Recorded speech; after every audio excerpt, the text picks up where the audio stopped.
Hi guys, Maikeru here. This is my Quest for Survival Hardcore Ironman series and we're on episode 43. In this episode I managed to get 2 skill-in pets, I prepare for the Hardcore Ironman bossing week that's coming very soon, and I also get another 2 99's in this video again, so let's get into it. Starting this video off doing my construction dailies, using my flat pack depackers to know all of the flat packs that I do make in order to make them very nice and AFK. I just AFK this whenever I get the daily for some nice construction XP. I traded this daily in and it got me 9k away from 88 construction, so I just went back, made a couple more flat packs and got 88. Construction will probably be my last 99. Okay, so I came back from being AFK on the toilet and I've got the farming pet. I got the farming pet from AFK on the Ark. The XP drops are so small, it's probably so rare from the Ark, that's awesome. It's made me very happy, to be honest. Straight after the pet I got 100 farming on the Ark as well. It honestly feels like I'm continuously slicing these mushrooms. I do so much Ark on all of my accounts, I'm always slicing mushrooms on one of them. Kingdom is so good for Ironman. I get some maple logs, I get some herbs, and I get the big old mahogany logs. Time to put those mahogany logs into the auto plank makers and disassemble those maple logs for some simple parts. I had some planks being made in my plank makers, so then I just deposited all the logs that I got from miscellanea to be made over time as well. This really helps as the logs go straight into my machines to make planks, so technically my miscellanea and my machines give me a infinite amount of mahogany planks. And then I get half of them back whenever I trade in a daily anyway, so I'm not actually using that many. 3, 2, 1, pop! Hey, at exactly the same time, that was cool. Yeah. My Ironman friend Fireman, by the way, and I got 99 summoning together because we were both super close. We got it on the exact same tick, which was pretty cool. Someone commented on a previous video that you can take all of your supplies for shark soups, make the uncooked shark soups on the spot, then cook them and sell them to the vendor right next to the stove.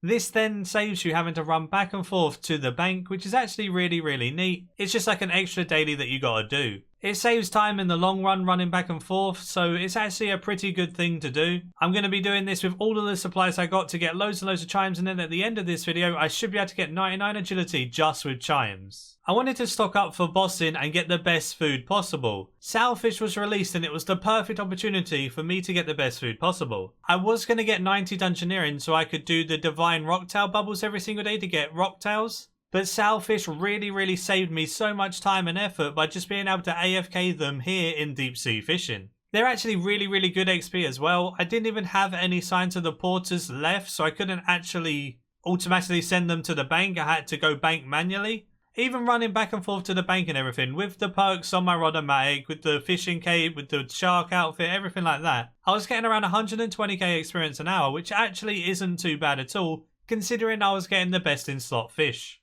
It was actually decent amounts of invention experience at the same time. I managed to get 115 invention disassembling this Rodomatic. You also have the deep sea merchant that you can buy stuff from every single day. The stock refreshes every day and it changes every day. The only thing that stays the same is the Uncharted Isle map. The Uncharted Isle map is really nice because it gives a random island with 4 to 6 resources, and they can normally only go up to 5, so going up to 6 is really neat. I also always buy stuff like the Dragonkin lamps. They're only 250k coins and they give a hell of a lot of experience in any skill you want. Really nice. After doing deep sea fishing for a very long time, I had 24,368 sailfish. Now it was time to go cook them all. I just cooked them in Prif. I couldn't really be bothered running back and forth on the Ark to get the 10% proc chance because I have so many sailfish already. So I just cooked them right next to the bank in Prif mid on the bonfire, and it was nice and easy with the cooking cape. These are 100% cook rate with the cooking cape, so make sure you do wear that because if you don't, you will burn them. Hey, AFK and while doing clues, we managed to get Ramsey. That's really awesome. Let's get out. Boop. Ramsey. That's pretty cool. 1, 2, 3, 4, 5, 6, 7, 8, 9, 10, 11 pets on the Ironman now. Another milestone that I did hit while cooking these was 500 million total experience. I'm pretty happy with 500 million total experience. We're halfway to a bill. And we're not even maxed yet. Oh, at least I can say I've got a lot of cooked sourfish ready to last me a lifetime. 2,400 and overhealing, they're definitely the best food that I can get on my Ironman, unless I start getting a lot of spices from ports. Another thing I wanted to stock up on before the bossing week was divine charges, so I used a Divine-O-Matic in order to get loads and loads of divine charges to stock them up with a full charge pack for the week ahead. What I'm going to do at the start of the bossing week is augment my Bando's armor as soon as I get it from Grador, so then I can have my augmented Dragon Rider Lance and augmented Bandos to then go do bosses with way more effectively than unaugmented tier 70 stuff. Halfway through my divination grind, I managed to get the full Elder Chronicle outfit, so I combined all of the pieces together and I was able to then chill with the Elder Chronicle outfit. This then makes the divine charges fill up faster as you get the procs with the extra energies and stuff like that. Another thing I do really want to remind everyone on is the new Gufixian butterflies that are around for Easter. Whenever Easter comes around, Gufixian butterflies are flying around. Whenever you see a Gufixian butterfly running around, make sure you do click it to get your extra experience every single day. I'm pretty sure you can do about 20 butterflies a day. They give you experience in your lowest skill. Do not do them if you are a skiller or a 10 HP pure, because it will level up the stats you don't want it to, because they will be your lowest stats. If you're a main account or an Ironman or something like that, getting up your lowest stats is really beneficial, and these Gufixian butterflies do a good job every single day. I managed to get 88 Dungeoneering just from some Gufixian butterflies for the last couple of days. Another thing I'll be doing on the Ironman is AFK and Hellhounds. I can stock up 25 hard clues nice and easily from these Hellhounds and also get a good amount of experience while doing so. I may do the clues as well because I only have about 30 to 40 fortunate components and I still need a luck of the dwarves. Either way, these Hellhounds are 100% AFK while I'm doing other stuff with no threat of my hardcore dying. I can't really AFK via watch and do other things because there is a chance I will actually die. I can't 100% AFK via watch with the gear I have, so unfortunately they're out of the question when I really want a hard AFK. This makes Hellhounds absolutely amazing. They're not the best experience in the world, but they're actually pretty damn decent and really consistently AFK. I managed to get 92 attack and 92 strength so far. I want to get at least 95 before I start up on the bossing. I managed to sell 10,000 ancestral energy to take my chimes up to 1,000,000. So now I have 1,000,000 chimes to spend on agility, which is way more than enough for 99.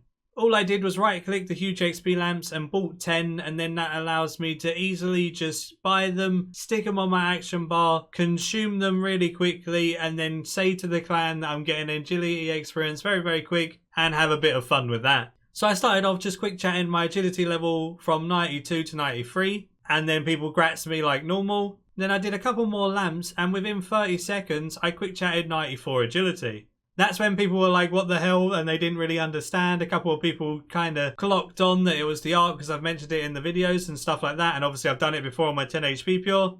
And then I just carried it on by quick chatting 95. And then people were still pretty confused, which was really cool. 96 closely followed that. And then people said that I was spending chimes. So I just clearly said treasure hunter, just to see if anyone else would believe that I could actually get something like that on an Ironman. And then when I quick chatted 98, someone then had to ruin it by saying that I was making shark soups and selling them for chimes to buy lamps. There's always that one guy that ruins it. But yeah, either way, I managed to get 99 agility. I went from 92 to 99 agility within like 5 minutes, and it's absolutely broken when you trade in your chimes. Although you guys do have to remember that it's like 2,000 chimes an hour, so this took me like 300 hours to do. Spending 300 hours just to go from 92 to 99 agility isn't the most efficient thing in the world, but I got a lot of XP and other skills while doing so, so I'm very happy. It got me 99 cooking with shark soups and stuff like that, so like I said, I'm happy how much time I spent on the arc, and it got me 99 agility as an added bonus.